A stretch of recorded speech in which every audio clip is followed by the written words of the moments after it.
हरि सत्सौभामागुरुचादि विक्रमानंदे हरि हरि बोल हरि बोल हरि बोल हरि जय हरि बोल। आज আমরা এই হরি চন্দ্র ছায়ার মধ্যে উপবেশন করেছি। কিছু হরি কথা হরি গুণগান শ্রবণ করব বলে আজ এমভি 96 নং গ্রামের সকল ভক্তবৃন্দ এবং ভক্তিমতী মায়েদের অশেষ প্রচেষ্টায় আজ এই মহতি উৎসবের আয়োজন। তৎপশ্চাৎ ঠাকুরের শ্রী শ্রী হরি লীলামৃত পাঠ এখানে অনুষ্ঠিত হতে চলেছে। তাই ঠাকুরের নাম প্রচারে অংশগ্রহণ করতে পেরে নিজেকে ধন্য বলে মনে করছি। জানি না বিগত হয়তো কোনো জন্মের স্বীকৃতি ছিল, তাই আজ হরি কথা হরি গান এমন হরিভক্তের সঙ্গ করতে পারছি।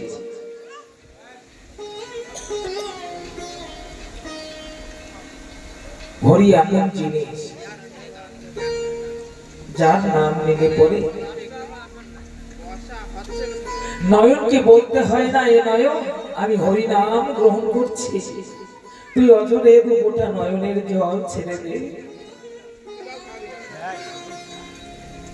হরি নাম করলে পরে কখন যেন সেই প্রেমস্রবী আমার সেই নয়ন সেই হরি ভ্রান্ত নয়ন জল দিয়ে ধুয়ে দেবে বলে নিজের অজান্তে কখন যেন সেই নয়নের জল বহির্গত হয়ে যায়।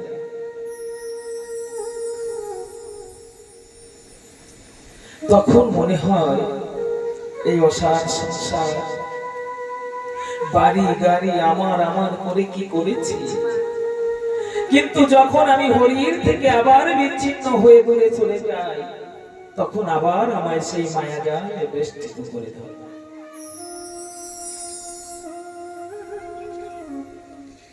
তাই সেই হরি কথা গৃহে বসে করতে সময় পাইনি, তাই আমরা একসঙ্গে বসে হরি কথা করব বলে সবাই গৃহ কর্ম ছেড়ে সংসারের মায়া ছেড়ে আজ আমরা একত্রিত হয়েছি হরি কথা শুনব বলে। আমি ছোট শিশু, এই হরি কথায় আমার বয়স অত বেশি নয়। আমার জন্ম বিগত 3 মাস পূর্বে হয়েছে, তার আগে আমার জন্ম ছিল।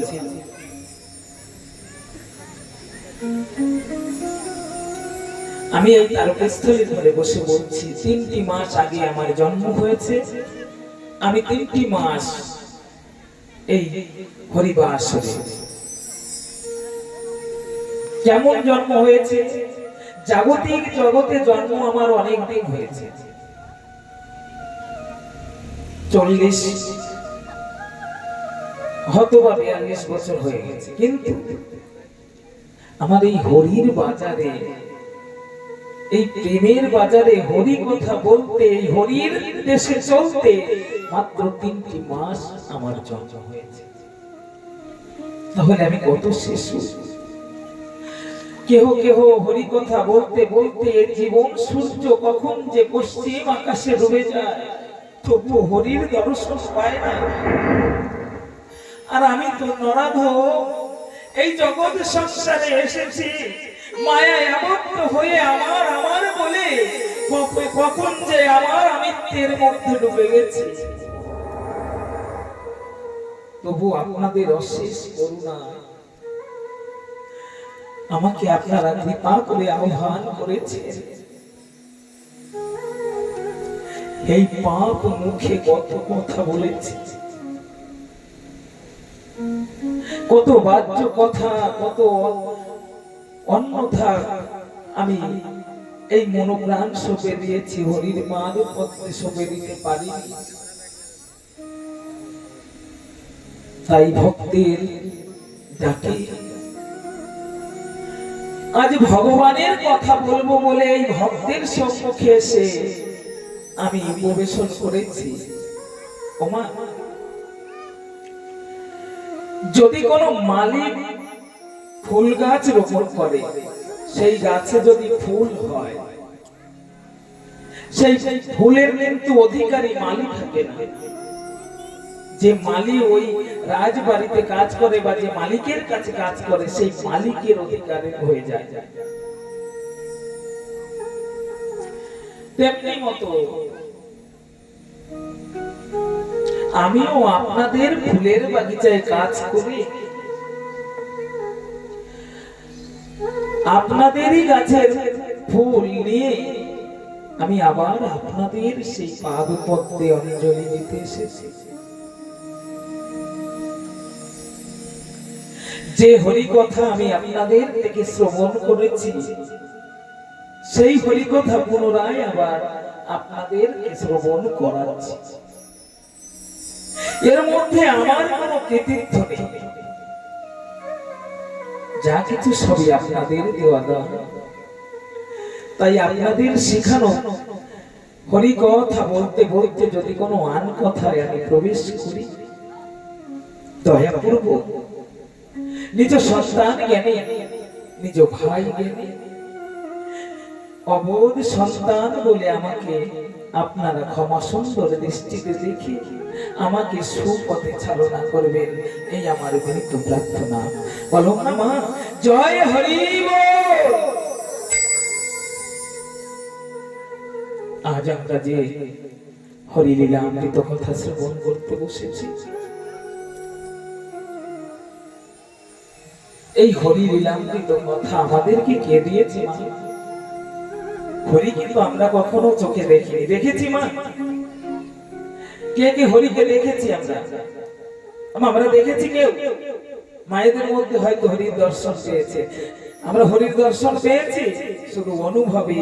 ওই প্রতিমূর্তির দিকে তাকালে পরে মনে হয় এই তো আমার সেই মনের মানুষ, এমনি তো ছিল আমার মনের মানুষ, যে আজ আমাকে এই মানব জীবনে মানব রূপে এই ধরা পৃষ্ঠের পরে করুণা করে পিতা মাতার গর্ভস্থল থেকে আমাদের এই ধরা পৃষ্ঠের পরে জন্মগ্রহণ করিয়েছে।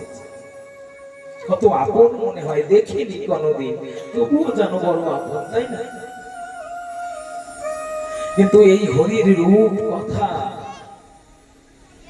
আমাদের এই ভক্তের বাজারে কে বিলিয়ে দিয়েছে মা? এই হরির রূপ কথাই ভক্তের মাঝারে বিলিয়ে দিয়েছে রসরাজ তারক সরকার। রসরাজ তারক সরকার এমন একজন মানুষ ছিলেন যে হরিকে দেখে তার রূপ মাধুর্য, তার রূপ লীলা বর্ণনা করেছে।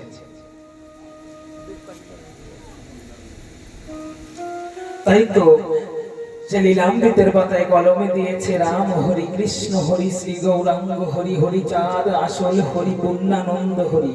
এখানেই আমরা ভুল করি। যে যে মতুয়া ভাই আমরা গর্বিত হই আমাদের হরি আসল, আর সবাই নকল।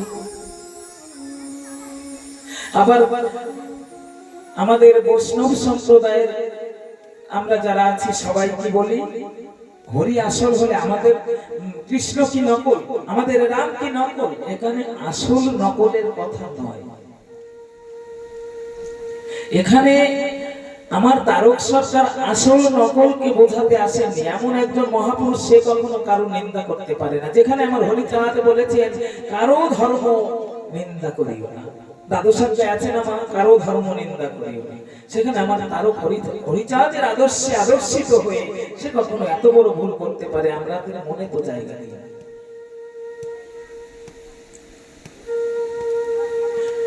রাম হরি কৃষ্ণ হরি শ্রী গৌরাঙ্গ হরি।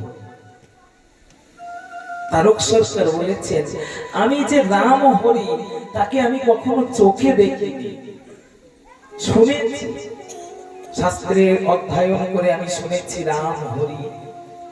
সেও দুঃখ পাপ হরণ করে, কৃষ্ণ হরি সেও দুঃখ পা ভরণ করে সেও হরি, গৌরাঙ্গ হরি সেও দুঃখ তার জ্বালায় ত্রিতাপ জ্বালা থেকে মুক্ত করে সেও হরি।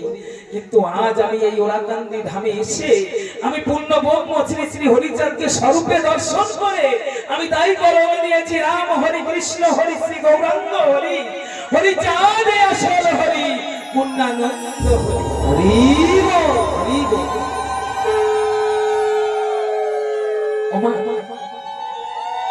আমাকে আগে যারা দেখে কোনোদিন তারা হয়তো এই হরি লীলামৃত কথা হবে ওখানে পোস্টারে আমার ছবিটা অঙ্কন করে লাগিয়ে দিয়েছে।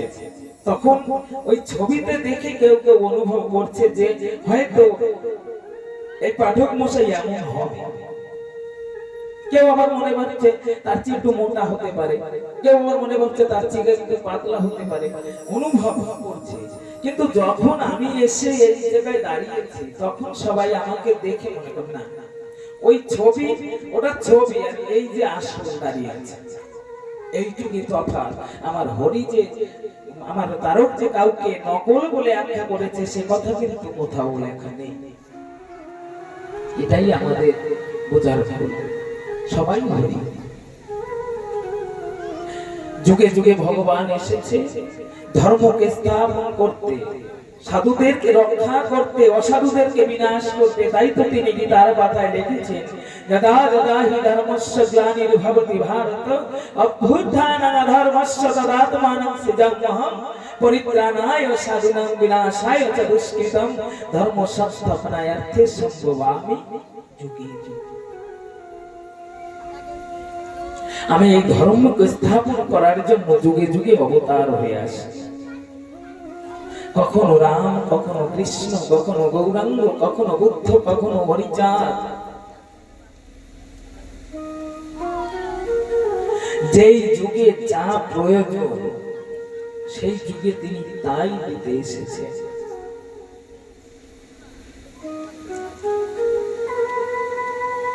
আমরা একটা কথা সবসময় প্রচলিত আছে আমাদের এই সংসারে, ব্রাহ্মণ ক্ষত্রিয় বৈশ্য শূদ্র, তাই না? কিন্তু এই যে চারটি বর্ণ, এই বর্ণ সৃষ্টি কে করেছে? আমার প্রাণ গোবিন্দ কৃষ্ণ করেছে, না পুরুষোত্তম রাম করেছে, না আমার গৌরাঙ্গ মহাপ্রভু করেছে, না আমার হরিচাঁদ করেছে? কৃষ্ণ কি বলেছেন? চতুর্বর্ণ মায়া সৃষ্ট গুণ কর্ম বিভাগ। এই চতুর্বর্ণ গুণ কর্ম দ্বারা বিভাজিত করে রেখেছেন। যে যেমন কর্ম করবে সে তেমন জায়গায় স্থান পাবে।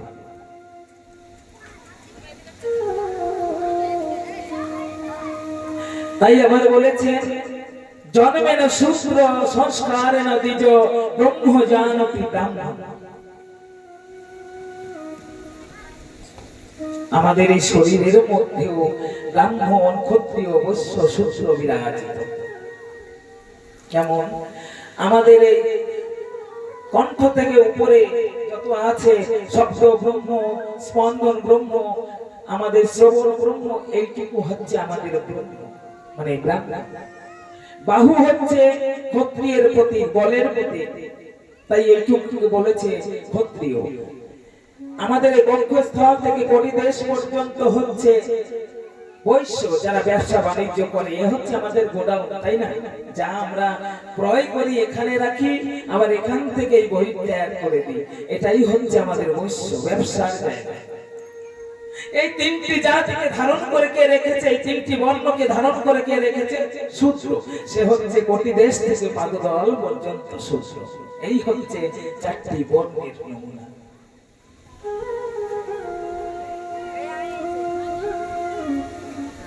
তাই আমার হরিচাঁদ এই জগতে এসেছিলেন এই মানুষদের বোঝানোর জন্য।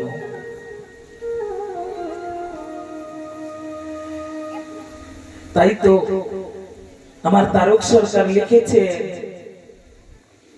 মানব কুলে আসিয়া যশমন্ত সুত হইয়া গণমূল সফলা নগরী নিগরিল গুরুগম্য সূক্ষ্ম সনাতন ধর্ম জানাইল এ জগৎ ভরি।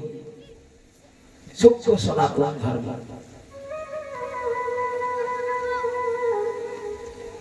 আমরা তো জানি আমাদের ধর্মের নাম সনাতন, তাই না? আমাদের ধর্মের নাম সনাতন, কিন্তু আমার হরিচাঁদ তার আগে সূক্ষ্ম শব্দটুকু বসালেন, সূক্ষ্ম সনাতন ধর্ম। এই সূক্ষ্মটুকুর মানে, এই সূক্ষ্মটুকুর তাৎপর্য, এই সূক্ষ্মটুকুর অর্থ কি? সনাতন ধর্ম তো আমাদের আগে ছিল, মাঝে আমাদের হিন্দু ধর্ম হলো। যখন আমরা সিন্ধু উপত্যকায়, সিন্ধু নদীর তীরে আমরা বসবাস করছি মোগল সাম্রাজ্যে, তখন আমাদের হিন্দু নাম হয়েছে। হরিচাঁদ আসার পরে পুনরায় আবার সূক্ষ্ম সনাতন ধর্ম আবার আমাদের মধ্যে এনে দিয়েছে। তবে এই সূক্ষ্ম সনাতনের অর্থ কি? সূক্ষ্ম মানে কি? যেমনি ভাবে একটি রাজহংসের কাছে যদি দুগ্ধ দেওয়া হয়, সে সম্পূর্ণ দুগ্ধটুকু সেবা করবে না, তার ভিতর থেকে যে মাখন, যে সারাংশটুকু রাজহংস গ্রহণ করে জলীয় অংশটুকু বর্জিত করে দেবে। আমরা সবাই তাই জানি, তাই না? তেমনি এই সূক্ষ্ম সনাতন ধর্ম সূক্ষ্ম, অর্থাৎ যেমন করে একটি কবিতা, বড় কবিতা পড়ার পরে তার সারাংশ থাকে তার পৃষ্ঠার তলে অল্প, তাই না? অল্প একটুখানি জায়গায় সারাংশ লেখা থাকে, পুরো কবিতার টুকুর ওই সারাংশ অল্প একটু জায়গায় লেখা। ওইটুকু পড়লে পরে কবিতার মূল আমরা বুঝতে পারি।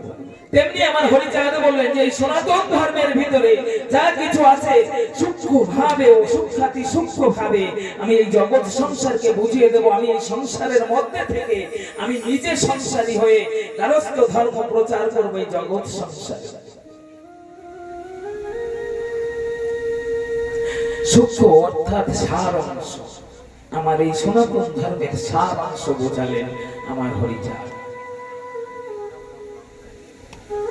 সেই সারাংশ সে কেমন করে গারস্থ ধর্ম প্রচার করেছিলেন, কেমন লীলা করেছিলেন, সেই লীলা ব্যক্ত করেছেন আমার তারক সরকার এই শ্রী শ্রী হরি লীলা মধ্যে। ওমা, যে তারকের কথা আমরা শ্রবণ করি, রসরাজ তারক সরকার, কবি রসরাজ তারক সরকার, কবি চূড়ামণি তারক সরকার, তার অনেক নামের আখ্যায়িত আছে, কিন্তু তার জীবন সম্পর্কে আমরা হয়তো অনেকেই জানি না। কেমন করে সেই জগতে এলো, কেনই বা তাকে জগতে আসতে হলো, কে এই জগতে আনলো, আমরা তার বিষয়ে কিছু জানতে চাই, তাই না? তারক সরকারের বাড়ি ছিল জয়পুর। তারক সরকারের 7টি ভাই ছিল। এই তারক সরকারের বাবা, কাকা, জ্যাঠা, তারা 7 ভাই। তারক সরকারের একটা ভাই ছিল। 7টি ভাইকে তার পূর্ব বংশধর হচ্ছেন রণকৃষ্ণ বৈরাগী। তিনি বৈরাগী হয়ে, বৈষ্ণব হয়ে গৃহত্যাগ করে তিনি নাম প্রচারে বেরিয়ে যান।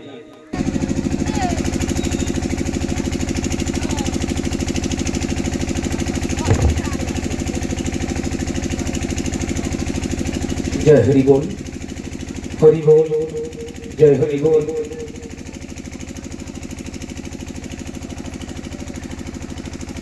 রণকৃষ্ণ তিনি নাম প্রচারে বেরিয়ে যান সংসার ত্যাগী হয়ে। তার জ্যেষ্ঠ ভ্রাতা সংসারের থেকে সংসার ধর্ম পালন করেন এবং তার নাম ছিলেন জয়কৃষ্ণ।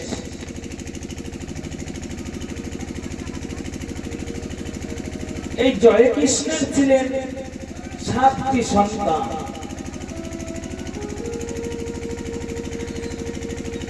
প্রথম সন্তানের নাম হলো শিবনাথ, দ্বিতীয় সন্তানের নাম হলো ভবনাথ, তৃতীয় সন্তানের নাম হলো, সে ছিলেন জন্মান্ধ, তৃতীয় সন্তান ছিলেন জন্ম থেকে অন্ধ, তার নাম ছিল শম্ভুনাথ। চতুর্থে শিরোমণি, পঞ্চমে হরনাথ, ষষ্ঠে চূড়ামণি এবং সপ্তমে হচ্ছেন কাশীনাথ। এই 7 পুত্র ছিলেন জয়কৃষ্ণ। তখন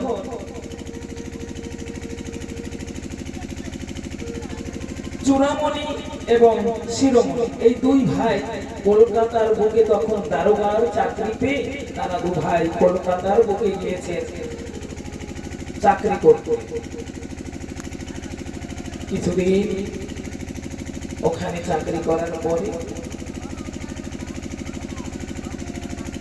একদিন শিরোমণি ডেকে ডেকে বলছে, দাদা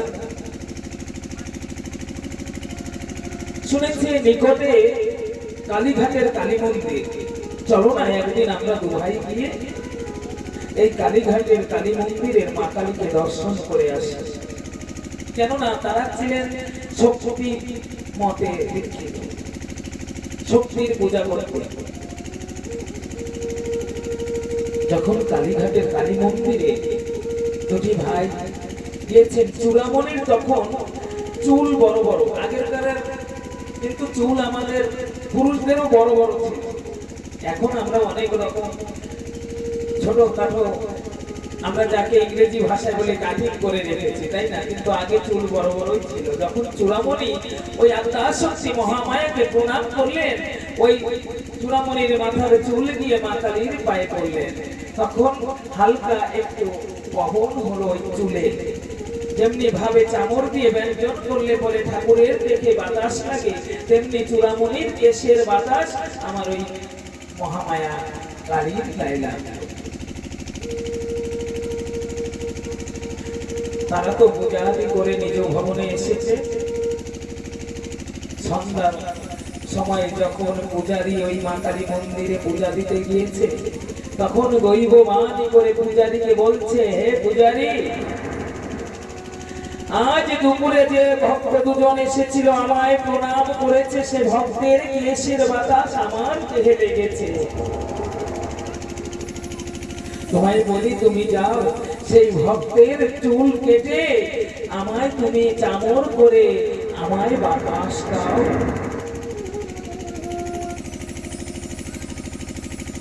পূজারী তখন খুঁজতে খুঁজতে সেই চূড়ামণি শিরামণি যে ভবনে থাকে, সরকার থেকে তাকে যে ঘর দেওয়া হয়েছে, সে ঘরে গিয়ে উপস্থিত হয়েছে। গিয়ে দেখে দুটি ভাই বসে কথা বলছে। তখন বলছে, হে ভক্ত শিরোমণি, আমি তোমাদের মহৎ ভক্ত এ জগৎ সংসারে দেখি নাই। কেন জানো? যে মায়ের পায়ে তুমি প্রণাম করেছো, তোমার কেশের বাতাস ওই মায়ের গায়ে লেগেছে।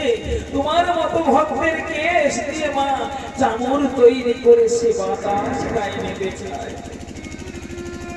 তাই আদেশ আমি তোমাদের কাছে এসেছি, তোমরা দয়া করে তোমার ওই কেশ কেটে আমায় দাও, আমি মাকে চামড় করে আমি মায়ের বাতাস।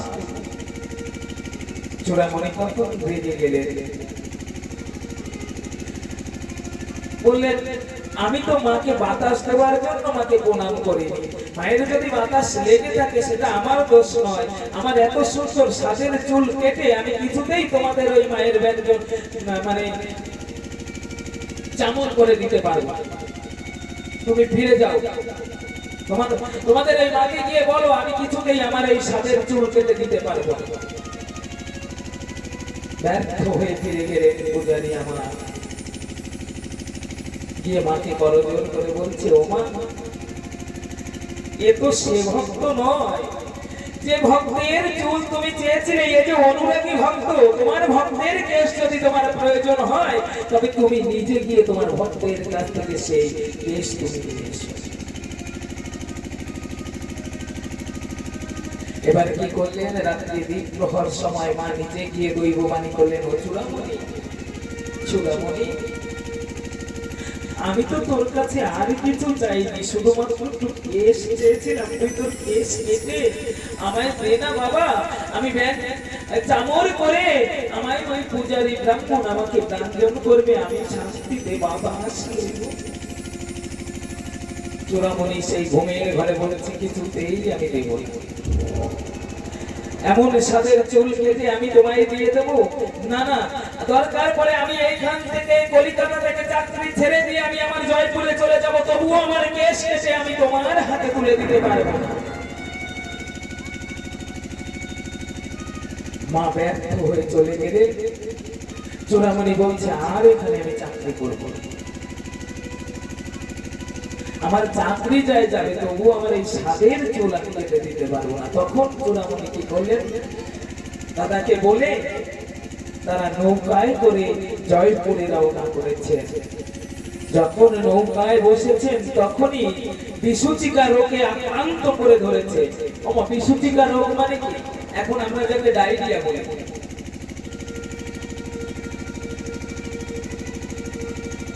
যেমন বমি হচ্ছে তেমন তার সেই বিসূচিকা রোগে আক্রান্ত করেছে।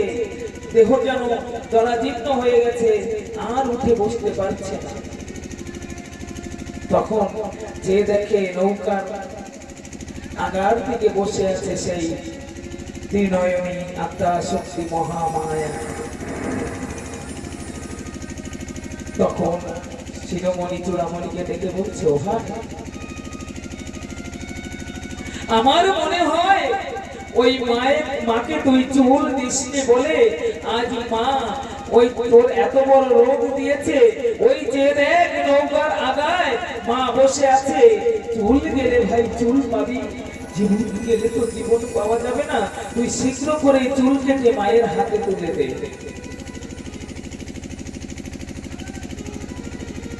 তখন কি করেছে চূড়ামণি? তখন বলছে, ওমা,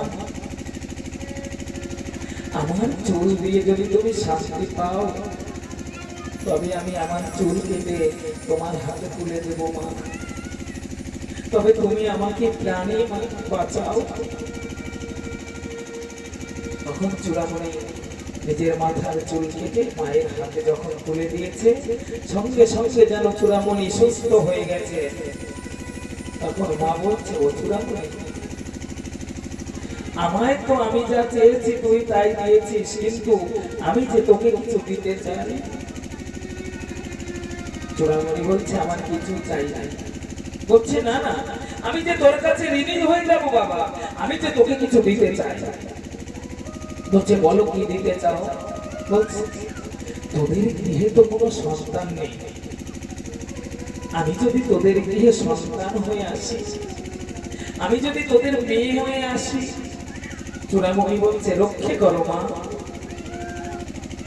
তোমার ওই কালো রূপী মেয়ে যদি আমার ঘরে আসো, আমি তোমায় লালন পালন করতে পারবো না। আর ওমা, কালো মেয়ে কি কেউ চায়? সবাই আমরা পরিষ্কার চাই, তাই না? কালো কি চায় কেউ? যদিও বা কোনো মেয়ে কালো হয়, আমরা অনেক রকম ঔষধ মেয়েকে তাকে পরিষ্কার ফর্সা করবার জন্য চেষ্টা করি, তাই না? কিন্তু যদি মা কালী নিজে বলে আমি তোমার মেয়ে হয়ে আসবো, কেউ কি নেবে? বলছে, আমার দরকার নেই, তোমার মতো নমন কুৎসিত কালো মেয়ে আমার বাড়িতে এলে বিবাহ দিতে অনেক টাকা খরচ হয়ে যাবে, আমার দরকার নেই, তুমি চলে যাও, তোমার মতো মেয়ে আমার দরকার নেই। তখন বলছে, তুই নিবি না? বলছে, না, আমার মেয়ে দরকার নেই। তখন মা বলছে, তবে আর একটি উপায় আছে, যদি আমি আমার ওই পাগলা ভোলাকে তোদের গৃহে পুত্র রূপে পাঠাই, তাহলে? বলছে, ছেলে মানুষের কোনো দোষ নেই, ছেলে মানুষ অনেক দোষ করলেও তারা অনেক জায়গায় ক্ষমা পেয়ে যায়, কালো হলেও অনেক জায়গায় ভালো হয়ে যায়। ভোলা মহেশ্বর যদি আমাদের ঘরে সন্তান হয়ে আসে, তবে আমরা নিতে পারি। তবে কিন্তু একটা কথা, মা, আমি তো কোনোদিন বিবাহ করিনি, আমার দাদাও বিবাহ করেনি, শুধুমাত্র আমাদের ছোট ভাই কাশীনাথ ওই ভাই বিবাহ করেছে, আর তো কেউ বিবাহ করেনি। কিন্তু এখন আমার ভাইয়ের যা অবস্থা, সে অবস্থায় তো আমার ভাই সন্তান নিতে পারবে না। আমার ভাইয়ের বউয়ের যে মানে বয়স হয়ে গেছে। বলছে, না চূড়ামণি, তুই জানিস না বাবা, এই সন্তানের প্রয়োজন আছে। একদিন এই জগতে সংসারে আমার সেই ভোলানাথ এসে কেমন করে হরিনাম প্রচার করতে হয় এই জীব সংসারকে শিখিয়ে যাবে। তাই বলছি, আর তোরা আর বারণ করিস না আমার ভোলাকে তোদের সংসারে যেতে। কেমন ভক্ত হলে পরে ভগবানও তার সংসারে আসতে চায়। আমরা ডেকে ডেকে সারা হয়ে গেলেও ভগবানকে পাই না। আর কেমন ভক্ত হলে পরে সে সেই সংসারে পুত্র রূপে আসতে চায়।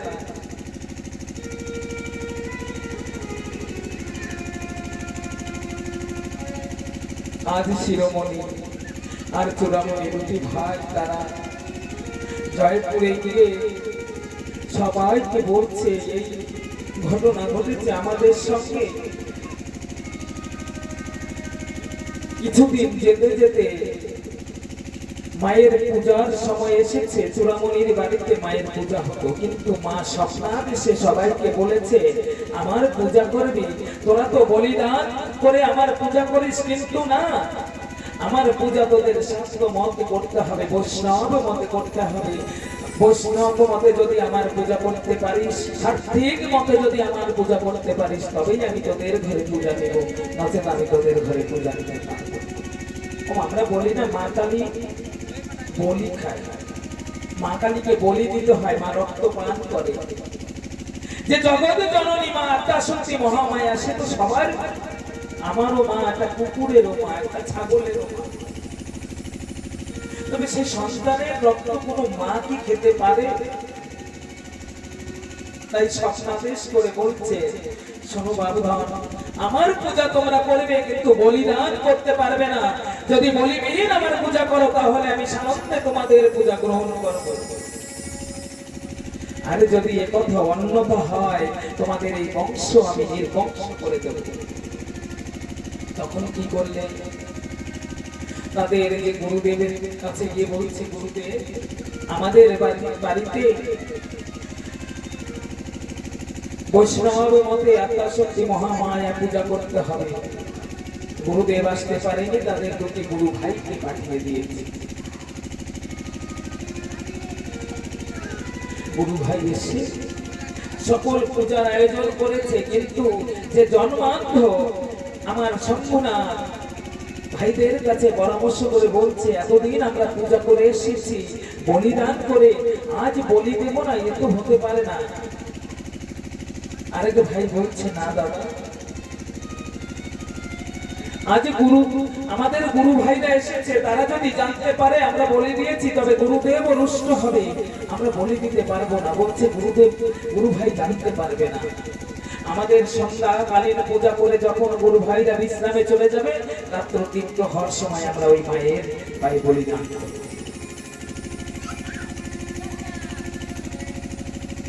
যখন সন্ধ্যা পূজা করে গুরু ভাই সকলে বিশ্রামে গিয়েছে, তখন কি করেছে, একটি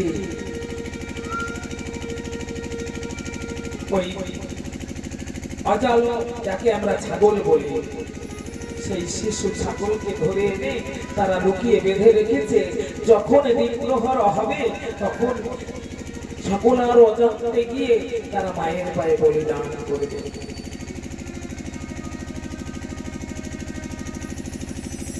যখন সবাই ঘুমিয়ে পড়েছে,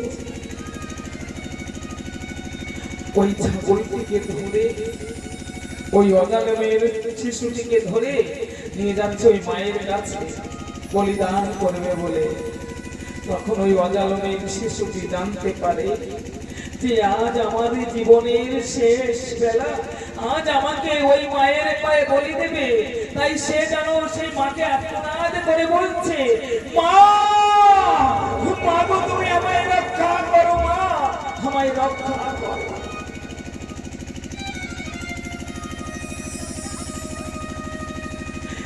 যারা টেনে টেনে নিয়ে যাচ্ছে তারা শুনতে পাচ্ছে ছাগলের বাচ্চাটি যেন ম্যাঁ ম্যাঁ করে ডাকছে। কিন্তু অদূরে গুরু ভাইরা যে ঘরে বিশ্রাম করছে, সে ঘরে কর্মগোচর হচ্ছে কে যেন উচ্চেশ্বরে মা মা বলে ডাকছে। গুরু ভাই দুজন যখন দৌড়ে আসে মায়ের কাছে, দেখতে পায় সেই মায়ের পা যেন রক্তে রাঙা হয়ে গেছে। গুরু ভাই আসার আগে তারা ভাইরা কি করেছে, সেই মায়ের কাছে নিয়ে সেই ছাগলের শিশুটিকে একটি তীক্ষ্ণ ছুরিকা দিয়ে তারা মায়ের কাছে বলিদান করেছে। গুরু ভাই সবাই বলছে কি করলে তোমরা? আত্মা শক্তি মহামায়া তোমাদের স্বপ্নাদেশ করেছিল, তোমাদের দৈববাণী করেছিলে, যদি আমার পূজা স্থলে কোনো জীব হত্যা করে আমাকে পূজা দিয়ে, তবে তোদের এই সংসার আমি নিঃসংসার করে দেব, তোদের বংশ আমি নির্বংশ করে দেব। তবুও তোমরা বলিদান করলে।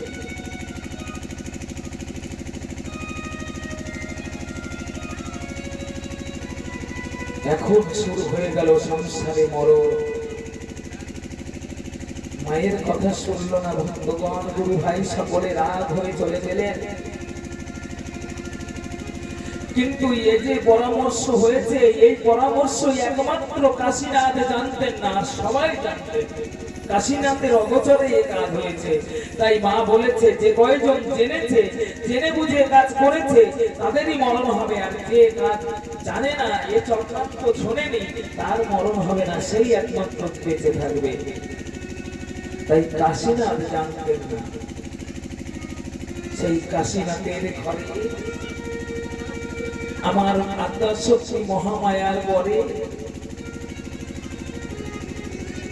রসরাজ তারক সরকার মার্গশির মাসে, যাকে আমরা অগ্রহণ মাস বলি, শনিবারের দিন জন্মগ্রহণ করেছে। বলো ব্যাস অবতার শ্রী শ্রী তারকচন্দ্র সরকার বিক্রমানন্দে হরি হরি বল। সেই তারক সরকারের অশেষ করুণা আজ আমরা এই হরি লীলামৃত কথা শুনতে পাচ্ছি, পড়তে পাচ্ছি, হরির রূপ মাধুর্য জানতে পাচ্ছি।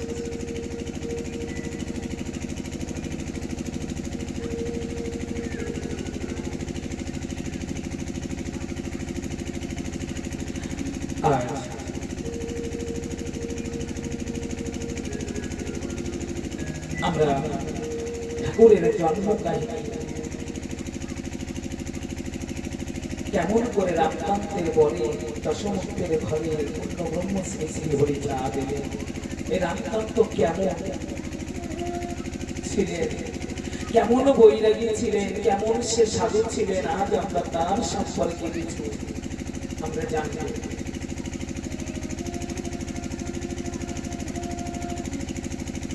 বৈষ্ণব কাকে বলে?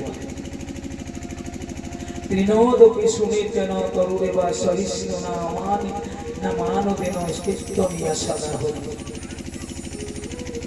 যে তৃণের মতো নিচু হয়, বৃক্ষের মতন সহনশীল হয়, যে অমানি কাউকে যে মান দেয় না তাকেও সে মান্যতা দিয়ে চলে, আর মুখে সদা হরি গুণগান গায়, সেই তো বৈষ্ণব। আর বৈষ্ণবের আরেকটি অর্থ হচ্ছে পরিষ্কার, যার মধ্যে কোনো কলুষতা নেই, যার মধ্যে কোনো হিংসা নিন্দার বালাই নেই, সেই বৈষ্ণব। বৈষ্ণবের কাছে সবাই সমান, উঁচু নিচু ভেদাভেদ নেই। তেমনই বৈষ্ণব ছিলেন আমার রামনাথ। বাসুদেব জি পূজা করতেন। বাসুদেবকে বসুদেবের পুত্র বাসুদেব, ভগবান শ্রীকৃষ্ণ, তিনি বাসুদেবের পূজা করতেন। দীন দরিদ্র ছিলেন, এমন দরিদ্র ভিক্ষা না করলে পরে সে আহার পেত না, কেননা সংসার তার ছিল না, একমাত্র বাসু পূজাই তার একমাত্র ধর্ম, কর্ম, সর্বসার সেই বাসু। তাই প্রাতঃকালে ভিক্ষার ঝোলাটা নিয়ে নগরের মাঝে গিয়ে বলতো, ওগো আমি বাসু পূজা করবো, আমাকে এক মুষ্টি ভিক্ষা দাও, আমার বাসু যে না খেয়ে বসে আছে।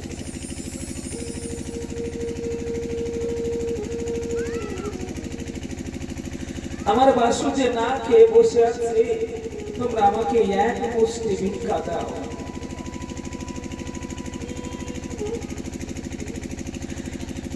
আমরা এখনো কেউ কেউ গোপাল সেবা করি, তাই না? ছোট্ট গোপাল আমরা ঘরে পূজা করি, আমরা ছোট্ট বাসুদেবকে পূজা করি। অনেকেই এখানে উপস্থিত আমার মায়েরা বা পিতৃবর্গ যারা সবাই আমরা গোপাল সেবা করি, প্রায় অধিকাংশ মানুষ। কিন্তু গোপালকে সেবা করে আমরা মনে মনে কি ভাবি? এটাই আমার সন্তান। আমি জানি, আমরা জানি যে গোপাল পিতলের মূর্তি, তার দেহে শীতল বাতাস লাগলে পরে তার দেহে ঠান্ডা লাগে না, তার শীত করে না। গরম হাওয়া এলে পরে তার গরম লাগে না। তার পরিধানে বস্ত্র দরকার হয় না, সে মল ত্যাগ করে না, সে মূত্র ত্যাগ করে না। তবু আমরা এই জাগতিক জগতে আমরা যা যা করি, বাসুকেও আমরা তাই তাই করাই, তাই না? পরিধানে বস্ত্র পরাই, বসবার জন্য সিংহাসন দিই, তাই শয়ন করবার জন্য তাকে আমরা একটা সুন্দর বিছানা করে রাত্রেবেলা তাকে শয়ন করিয়ে দিই। আবার ভোর যখন ব্রহ্ম মুহূর্ত হয় তখন আমরা তাকে আবার পুনরায় কৃষ্ণ গান দিয়ে তাকে আমরা জাগ্রত করি। আমি জানি, আমরা জানি যে সে অনাদির আদি গোবিন্দ সর্বকারণের কারণ। সে কখনো ঘুমায় না, সে কখনো খায় না, সে কখনো মরে না, সে কখনো বাঁচে না। সেই এই জীবের জীবন আমার কি সাধ্য আছে তাকে আমি খেতে দেবো? তবুও আমরা খেতে দিই কেন? আমাদের এই মনের ভক্তি, মনের রাস্তা দিয়ে যে বাসুই আমার সন্তান, সন্তানের মতো তাকে আমরা পূজা করি।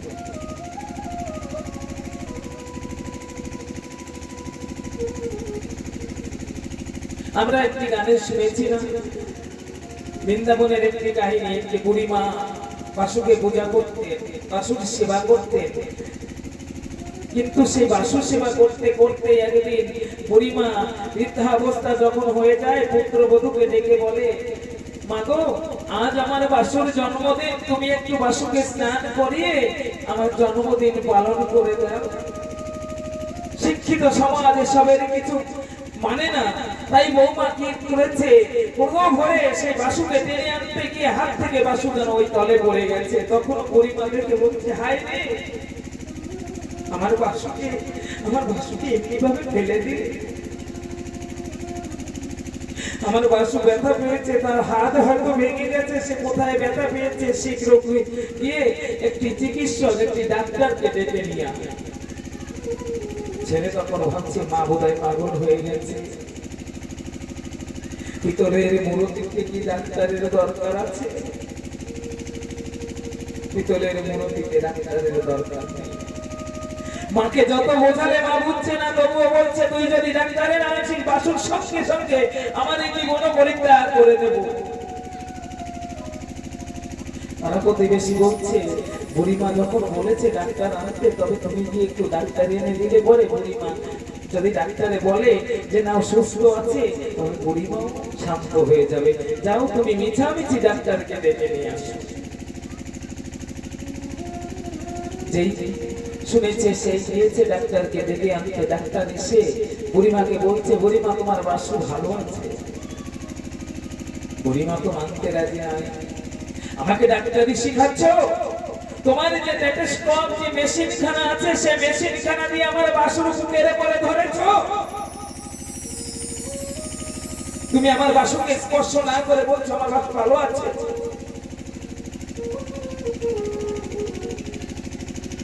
ডাক্তার অবাক হয়ে গেলে সে তার কর্মে সে মেশিনখানা গুঁজে দিয়ে যখন হাস্য করে পরিহাস করে যখন ওই বাসুর বুকের পরে ওই টেলিস্কোপ মেশিনখানা ধরেছে, তখন দেখতে পায় ওই বাসুর বুক থেকে ধপ ধপ ধপ করে শব্দ বাইরে হচ্ছে।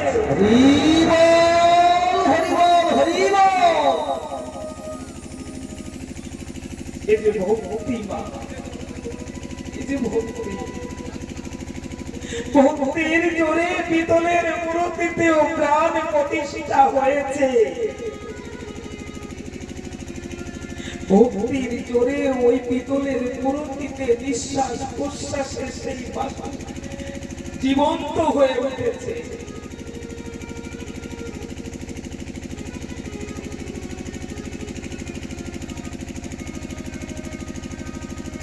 ভোগ নৈবেদ্য দিলে পরে আমার ভগবান সন্তুষ্ট হয় না। আমার ভগবানের রাজ ভোগের জন্য সে কোনো ভক্তের বাড়িতে যায় না, শুধু বলে তোরা আমাকে একটু ভালোবাসা দে, তোরা আমাকে একটু ভক্তি দান দে, তোরা আমাকে একটু প্রেম দান কর, আমি তাতেই খুশি হয়ে যাব।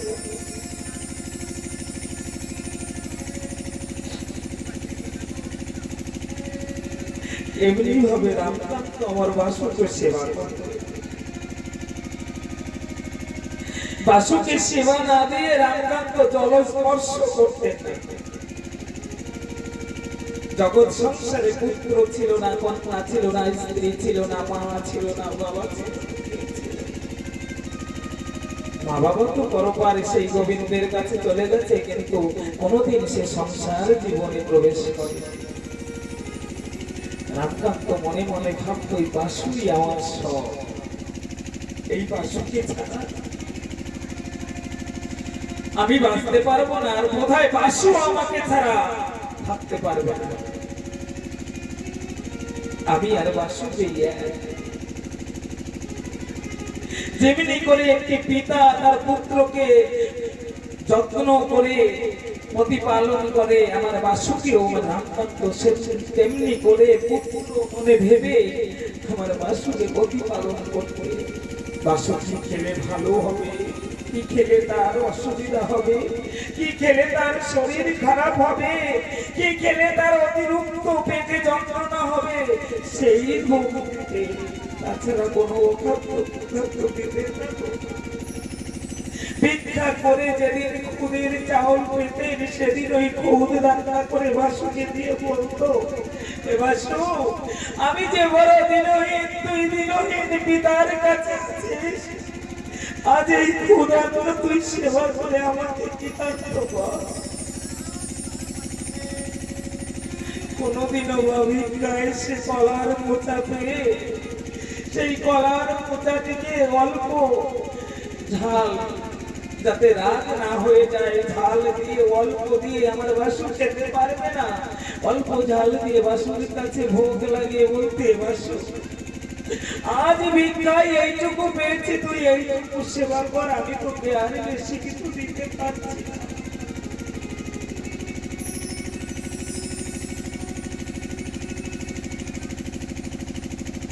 কিন্তু মা, আমি বলেছি ভগবান চারটি বর্ণ করেছেন, গুণকর্ম চতুর্বর্ণ মায়াচিষ্টং গুণকর্ম বিবর্জিতম, কিন্তু ভগবানের কথার পরবর্তীতে কাজে লাগেনি। আমাদের এখানে যে সমাজপতিরা ছিলেন, বুদ্ধিমন্ত যারা ছিলেন, তারা কি করেছিলেন, সমগ্র একটা জাতিকে তারা দাবিয়ে রেখেছিলেন। পূজা পার্বণের অধিকার ছিল না, লেখাপড়ার অধিকার ছিল না। ইতিহাসের পাতায় পাই, যদি কোনো চণ্ডালের পুত্র বেদ শ্রবণ করত, তাহলে তাকে সীসা গলিয়ে কর্ণমূলে ঢেলে দেওয়া হতো। যদি সে বেদ পাঠ করত, তাকে তার জিহ্বাকে কর্তন করে দেওয়া হতো। কিন্তু বাসুকে আমার পূজা করে রামকান্ত ঘরের মধ্যে কেউ দেখতে পায়। একদিন যখন ভিক্ষা সেরে রামকান্ত ভোগ নৈবেদ্য নিয়ে আমার বাসুর সম্মুখে দিয়ে বাসুর সম্মুখে গিয়ে বলছে, বাসুরে ও বাসু, তোর দিনহীন পিতা এই নগর থেকে ভিক্ষা করে আজ এই প্রসাদ সংগ্রহ করতে পেরেছে, বাসু তুই দয়া করে সেবা কর। কিন্তু দৈবের একটি ঘটনায় সেদিন ওই বাসুকে ভোগ নৈবেদ্য দেওয়ার সময় একজন ব্রাহ্মণ দর্শন করে বাসুকে পূজা করছে একটি চণ্ডালের পুত্র রামকান্ত।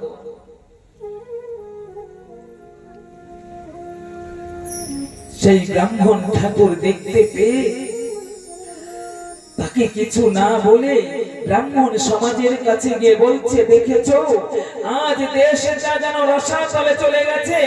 ওই চণ্ডালের ছেলে বাসুকে নিয়ে ভোগ নৈবেদ্য দিয়ে ওই বাসুর চরণে পুষ্পাঞ্জলি দিচ্ছে। এ তো সমাজের অকল্যাণ হবে। চণ্ডালের ছেলে যদি ব্রহ্মত্ব অর্জন করে তাহলে আমাদের ব্রাহ্মণ কুলের অসম্মান হবে।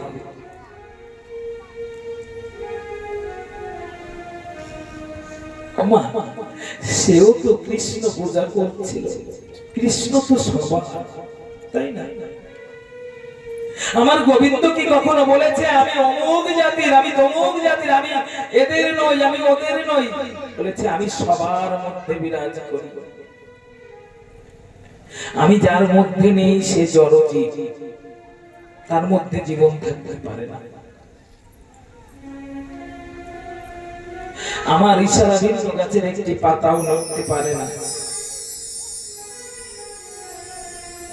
যে অর্জুনকে বলেছিল আমি না নারী, আমি না পুরুষ, না আমি কিন্নর,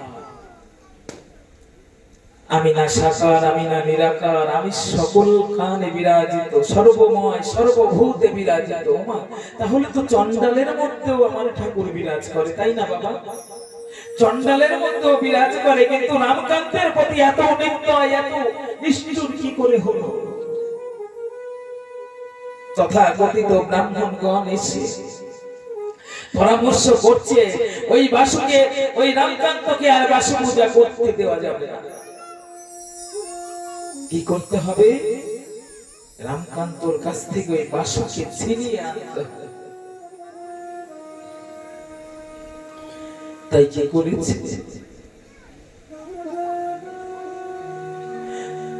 আজ রামকান্তর কাছে সেই ব্রাহ্মণগণ যাবে বলে উদ্যত হয়েছে।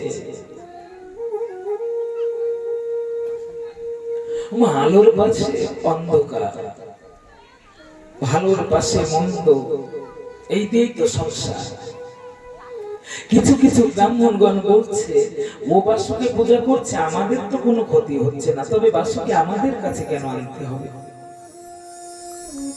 আবার কিছু কিছু ব্রাহ্মণ বলছে তুমি জানো না চণ্ডাল জাতির কোনো পূজার অধিকার নেই, ওরা পূজা করতে পারবে না, তার জন্য বাসুকে আজ আমাদের ছিনিয়ে আনতে হবে। তাই সবাই চলেছে রামকান্তের গৃহে।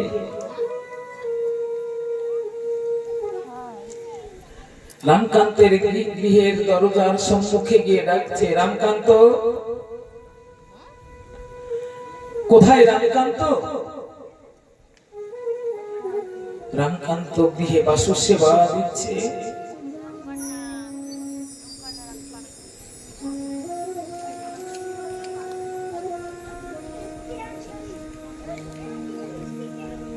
ওমা, আমাদের নয়নখানা দৃশ্যমানের অপেক্ষায় বসে থাকে, তাই না?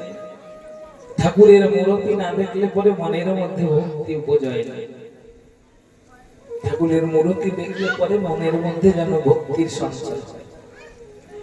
তাই আজ আমরা এই শ্রী শ্রী হরি লীলামৃত কথায় কিছু ঝাঁকি দর্শনের ব্যবস্থা আমাদের কর্মকর্তা ভাইরা আয়োজন করেছে। কেমন ভাবে ব্রাহ্মণগণ বাসুকে ছিনিয়ে নিয়ে বাসুকে সর্বহারা করেছিল, তাই আজ আমরা ঝাঁকির মাধ্যমে দর্শন করব এবং আমরা কথার মাধ্যমে শ্রবণ করব।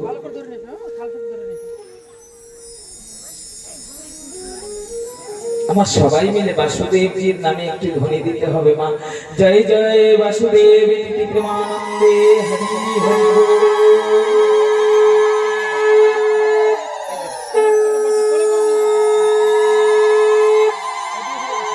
আজ বাসুকে সেবা দিচ্ছে আর মনে মনে বলছে, তোমার কৃপায় আমি মানব জন্ম পেয়েছি, অশেষ করুণায় অশেষ আশীর্বাদে আজ আমি তোমার চরণ সেবা করতে পারছি। আমার দেহে যতদিন জীবন সঞ্চার হয়ে থাকবে ততদিন যেন আমি তোমার সেবা করতে পারি।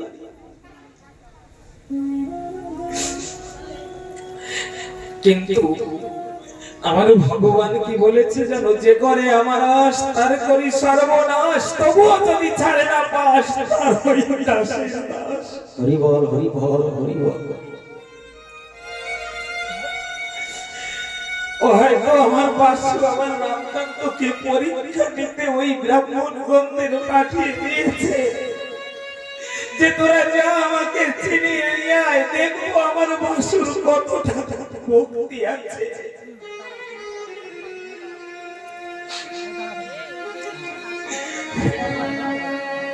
তাই দুই নয়ন জলে রামকান্ত বাসু সেবা দিচ্ছে। তখন ব্রাহ্মণগণ এসে দরজায় এসে বলছে, রামকান্ত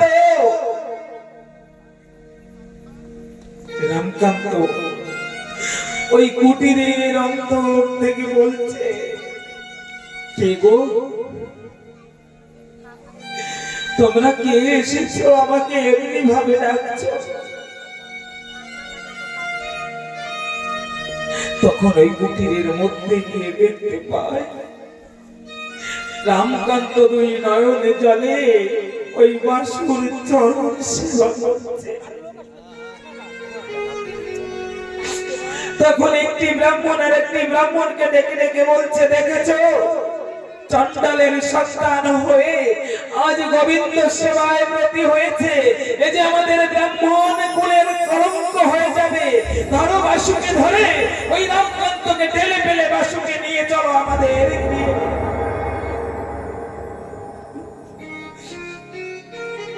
তখন রামকান্ত বলছে, কি করছো ব্রাহ্মণ ঠাকুর, তোমরা দয়া করে আমার বাসুকে নিও না,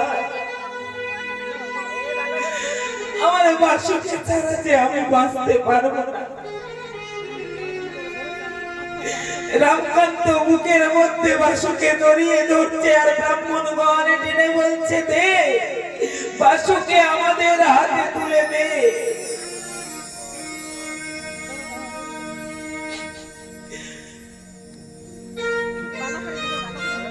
কিন্তু রামকান্ত তো একজন ভক্ত, কিন্তু ওরা তো শত শত ভক্ত এসেছে।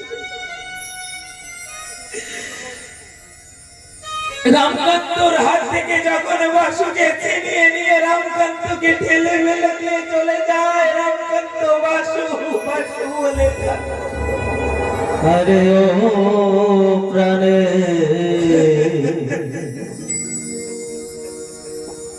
বাসুরে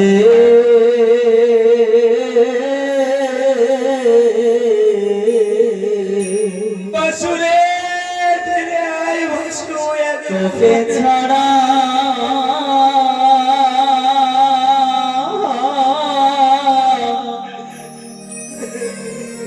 ওরে থাকবো কেমন, থাকবো কেমন করে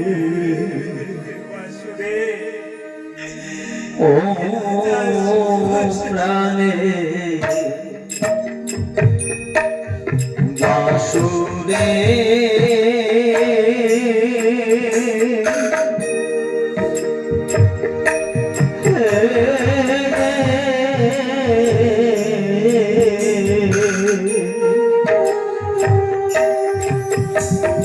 তোকে ছাড়া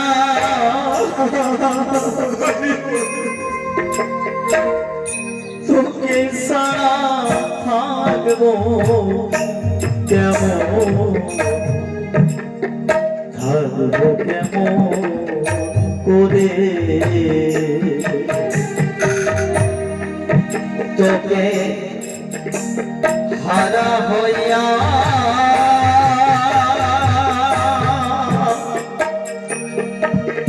হারাইয়া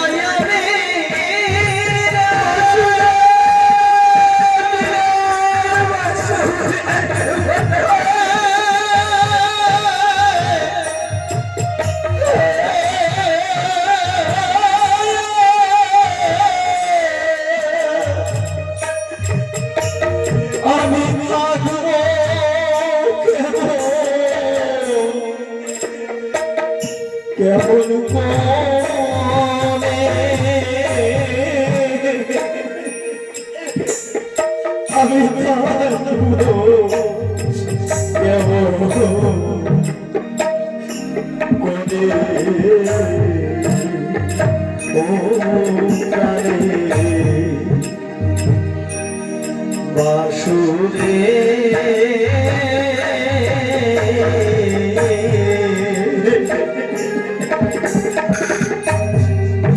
তোকে সারা থাকবো কেমন করে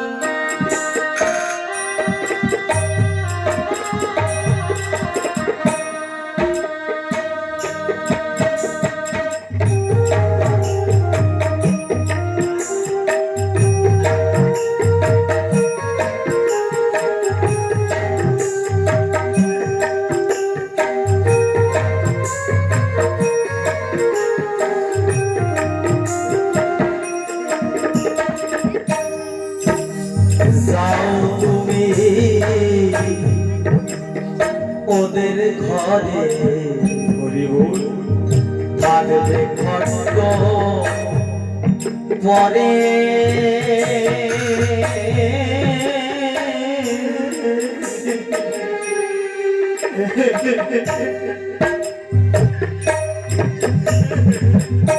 আমি দিন ভিখারি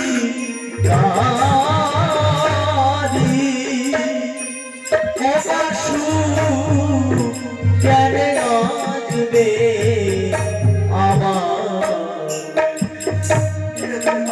ঘরে যাও তুমি ওদের ঘরে থাকবে কত পরে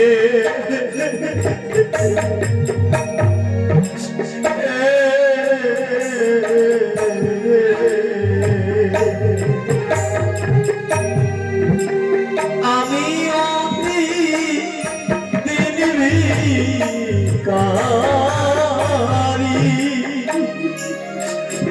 কেন আসবে আমার ঘরে ওরে তবু থাকবে আমার এই মনটা জুড়ে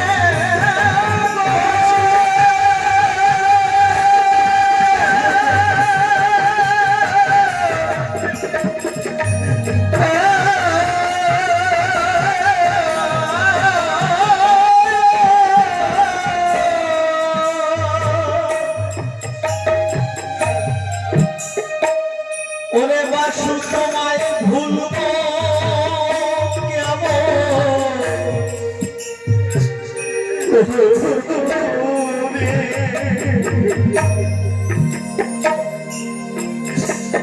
আমি তোমায় ভুলবো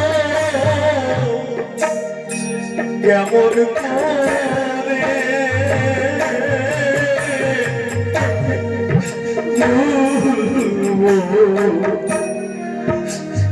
কেমন করে ও প্রাণে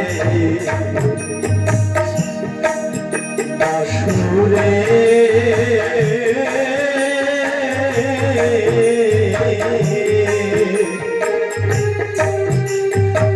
তোকে ছাড়া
সুগন্ধি খাবার তোমায়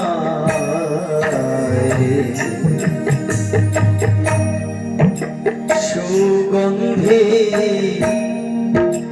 খাবার কত খাওয়াবে তোমায়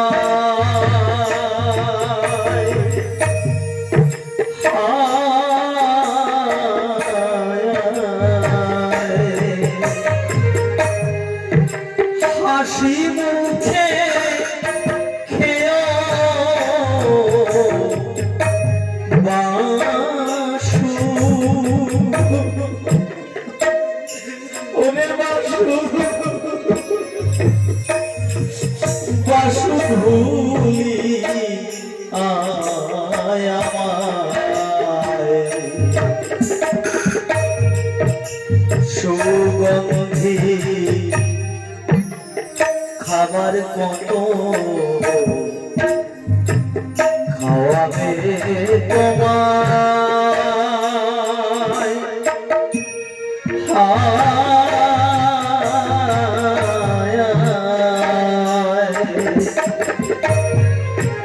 হাসি মুখে খেও বাসু ওরে বাসু ভুলিয়া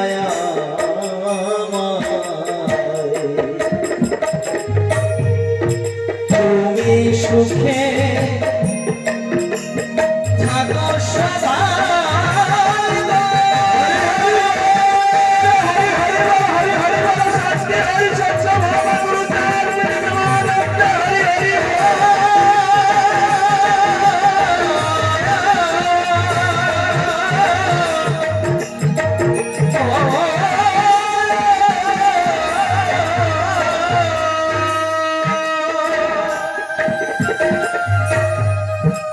আমি থাকবো ঘুরে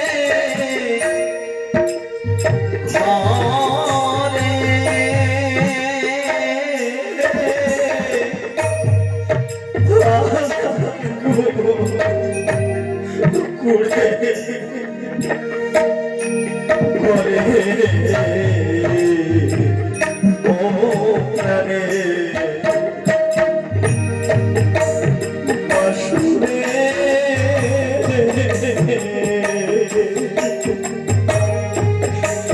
তোকে সারা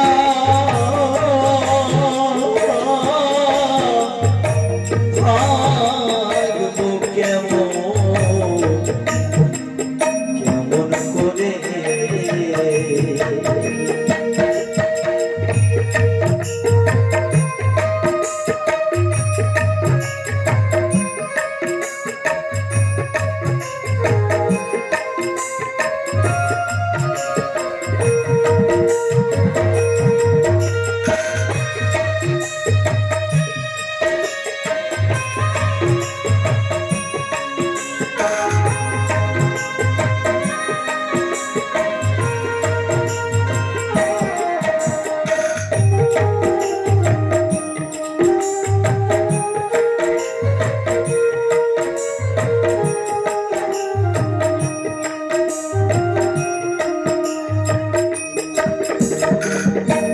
ও বাসু তোমার কাছে আমার একটাই বিনতি নয় যেখানেতে থাকো তুমি আমার এই অন্তরে আশা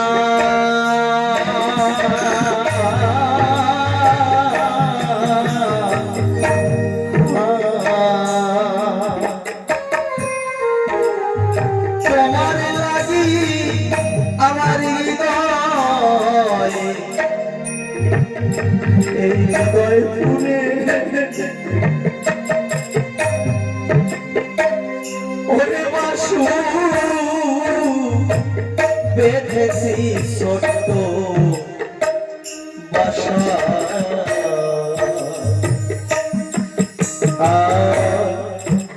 যেখানেতে থাকো তুমি আমার অন্তরের আশা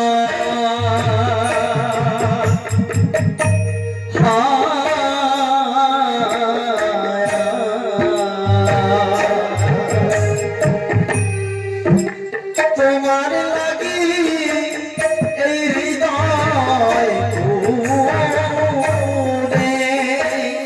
ওরে বাসু বেঁধেছি ছোট্ট বাসা বুঝি কাল হলো সেই ভালোবাসা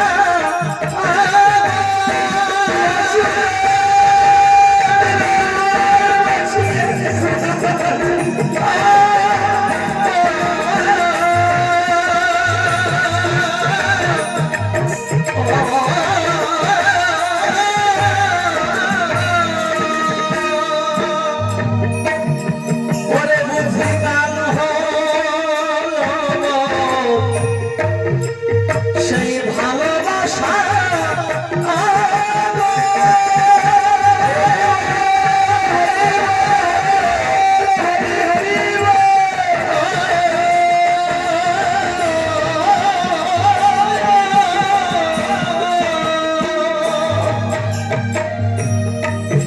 স্মরণে রেখো এই অধমে ওরে বাসো স্মরণে রেখো এই অধমে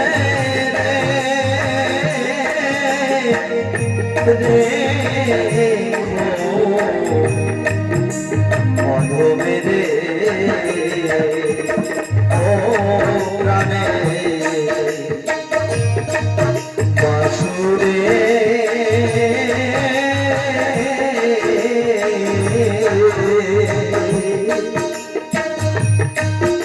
তোকে ছাড়া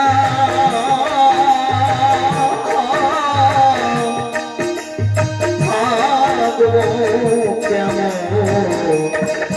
থাকবো কেমন করে ও প্রাণে